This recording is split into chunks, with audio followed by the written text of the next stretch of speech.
Oke, halo pemirsa. Kali ini saya Dr. Ekles sedang bersama dengan Dr. Erik Suponda MKK IVOCA.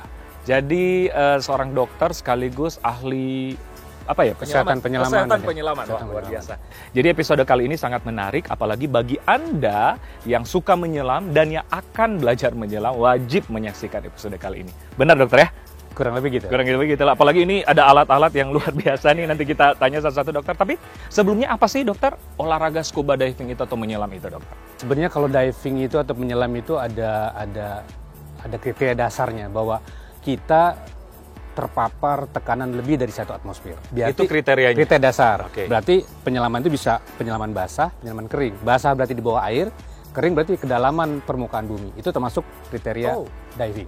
Jadi bukan berarti harus di dalam air? Tidak. Salah satunya ada terapi yang namanya hyperbaric ocean therapy, itu adalah penyelaman kering, terpapar tekanan lebih dari 1 atmosfer. Ini yang jadi pertanyaan sejuta umat nih. Apalagi bagi pemirsa mungkin yang akan belajar menyelam atau scuba diving, harus tahu berenang nggak dok? Nah, ini mengenai berenang ini tidak wajib bisa berenang. Tetapi akan diajarkan dengan baik selama ambil kursus dari penyelaman ini. Oke, jadi sebenarnya tidak mesti tahu berenang ya? Tidak mesti. Karena kita mau, bahasa kasar kita mau tenggelam, kita mau ke dalam, kita mau menyelam. Benar, bukan tapi berenang. Tapi bahasanya kita akan dilatih dengan baik untuk bisa berenang. Nah, untuk bagi diver nih, ini kan sudah ada alat-alat apa aja nih dokter? Ya, ini sebenarnya ada beberapa yang memang wajib dimiliki awal oleh seorang penyelam pemula ya. Yang paling basic tentunya bisa nempel pada tubuh lah. Ini kaca apa nih dok? Masker Google buat kacamata. Oh iya, kacamata sekaligus melindungi hidung ya. Dan juga mata. Baik. Kemudian ini berikutnya yang berikut menempel dulu nih di. Oh, menempel dulu. Oke. Nah, salah satunya adalah baju wetsuit. Ini sangat penting karena di bawah kan akan lebih dingin dibanding di atas.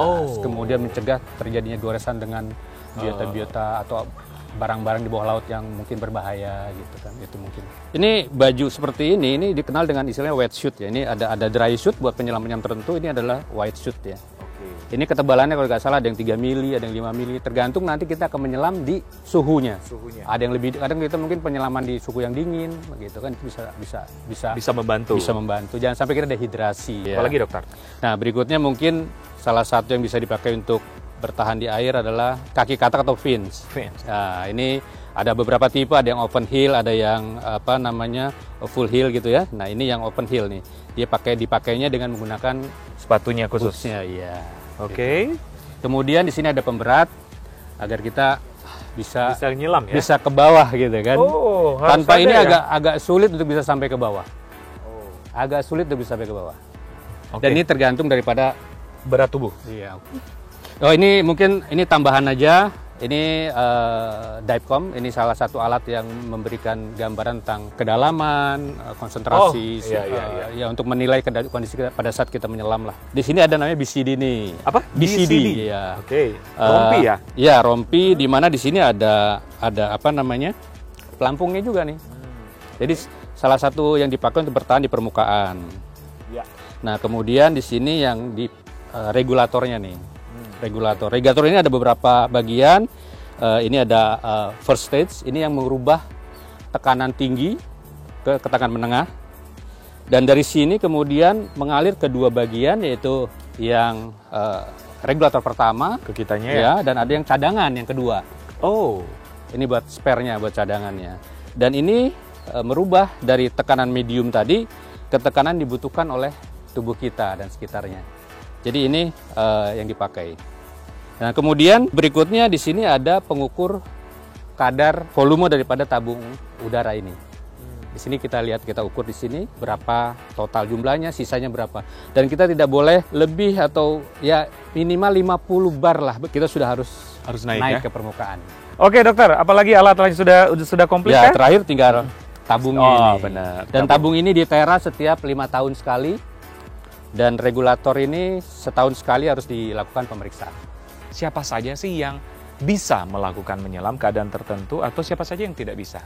Mungkin pertama dari segi umur dulu dokter. Kriteria umur paling muda yang boleh menyelam itu 15 tahun. Dan untuk scuba junior yang masih scuba junior kelasnya itu 10 sampai 15 tahun. Itu jadi usia paling muda boleh. Oke, jadi 10 tahun sudah bisa, yang penting dilakukan dengan benar ya. Betul. Pria dan wanita sama aja, Dok? Sama aja, pria wanita nggak ada perbedaan. Walaupun kata ilmunya bilang nitrogen tuh lebih cinta sama perempuan dibanding sama laki-laki gitu katanya. Ada penyakit tertentu yang memang tidak bisa disarankan untuk scuba diving atau menyelam, Dok? Iya, ada beberapa penyakit, salah satu contoh lah ya, mungkin penyakit asma. Tapi asma pun ada grade-nya juga sih kan, tapi ambillah penyakit asma yang kita harus batasi. Asma. Kemudian diabetes pun ada grade-nya juga, tapi anggaplah itu kita sebagai restriksi tersendiri ya. Bisa tapi dengan suatu perlakuan khusus. Benar. Kemudian penyakit-penyakit dengan gangguan sistem saraf pusat. Oke, benar. Sistem gangguan di otak misalkan, dan kondisi struktural dan sebagainya lah. Kalau secara psikis?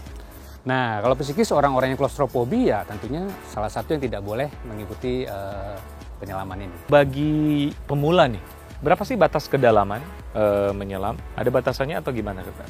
Batas maksimal untuk kedalaman penyelam pemula itu 18 meter. Walaupun nanti setelah dia melakukan pendidikan, pelatihan, maka dia bisa lebih dalam lagi. Tapi bagi pemula tapi 18. kriterianya ada ya. Kriterianya bahwa kita kalau masuk ke dalam penyelaman rekreasi itu maksimal 40 meter. Oh. Lebih dari itu sudah masuk ke dalam technical diving. Jadi itu ada beda kriterianya ya. Betul. Dan berapa lama, Dokter, batasan untuk yang pemula? Ya selama isi tabungnya masih ada. Oh, jadi tidak ada batasan juga? Tidak ada batasan. Intinya bahwa dia masih ada maksimal sisa 50 bar, ya dia masih boleh menyelam di bawah. Dengan catatan bahwa penyelaman itu harus ada pendamping ya. Tidak boleh menyelam sendiri, harus ada badinya, harus ada berdua minimal sebagai sebuah partner di bawah. Benar. Jadi ada syaratnya. Syaratnya. Dan jangan salah loh, Dok, nih. Saya mau potong sedikit. Kalau kita suka diving reguler, itu partial pressure oksigen di tubuh kita itu naik. Ujung-ujungnya apa? Kesehatan, awet muda, wellness itu akan jauh lebih baik. Itu catatan loh, Dok. Iya, benar-benar. Karena kita akan terpapar oksigen yang jauh lebih tinggi dibandingkan udara biasa yang biasa kita hirup. Kah efek samping nggak, Dok, kalau sering melakukan olahraga ini? Tadi kan ada manfaat untuk kesehatan, tapi kan ada efek samping, Dokter? Iya. Efek samping ada pada kegiatan penyelaman ini yang pada dasarnya terbagi menjadi efek samping. Pertama, keracunan oksigen bisa terjadi. Kedua, barotrauma bisa terjadi. Barotrauma baik itu barotrauma paru, mata, telinga, dan lain sebagainya. Kemudian bisa juga penyakit dekompresi bisa terjadi juga. Keracunan nitrogen bisa juga, atau bukan keracunan nitrogen. Nitrogen narkose seperti gambaran seorang yang mengalami mabuk lah gitu ya. Itu bisa terjadi pada efek samping penyelaman. Tapi itu bisa dicegah ya? Bisa, itulah tujuannya sebelum menyelam, belajar dulu. Semua tekniknya, semua caranya, semua faktor juga dipelajari apa dan bagaimana sehingga hal-hal yang tadi bisa kita cegah. Jadi bukan berarti efek samping itu harus terjadi, tidak. Justru dengan belajar ini mencegah semua itu. Untuk belajar diving dengan baik supaya hal-hal yang tadi itu nggak terjadi. Jadi ada rambu-rambunya ya, ada do and don'ts-nya ya. Betul. Berapa lama sih maksimal kalau kita menyelam? Nah, menyelam ini nggak ada maksimalnya. 24 Jadi kalau jam kita kalau bicara sekarang penyelaman rekreasi nih, penyelaman rekreasi itu paling ya durasinya 30 menit lah ya mungkin ya. 40 menit tergantung dari kemampuan tubuh. Tapi kalau kita bicara penyelaman yang advance, yang yang commercial diver, itu bisa seminggu di bawah laut, bisa 10 hari lalu lebih. Oh. Jadi nggak ada batasan. Jadi tidak ada batasan. Cuman memang terjadi masalah-masalah seperti saturated diving, jadi tubuh penuh dengan nitrogen.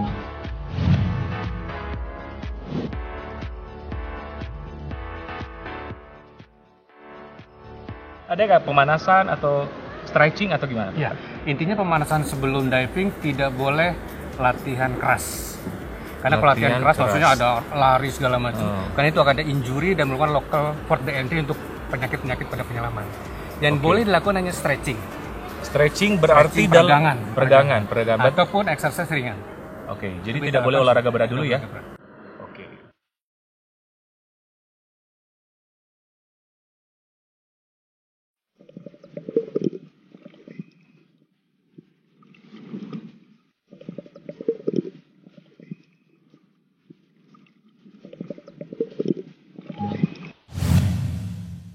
Oke. Wah, ternyata seru banget ya, Dok ya. Ternyata nggak seberat yang kita bayangkan ya. Oke, terima kasih dokter. Ilmunya setelah ini tuh langsung saya belajar nih. Baik, tapi catatan ya. Ya. Berikutnya belajar dengan orang yang tepat. Oke. Ada instruktur yang melatih dengan standarisasi internasional. Islam yang baik. Oke, harus profesional. Harus profesional. Supaya pun kesehatan terjamin ya. Betul. Oke, bagi pemirsa pokoknya jangan takut untuk menyelam karena ternyata menyelam selain rekreasi bisa juga kesehatan untuk menyehatkan tubuh ya.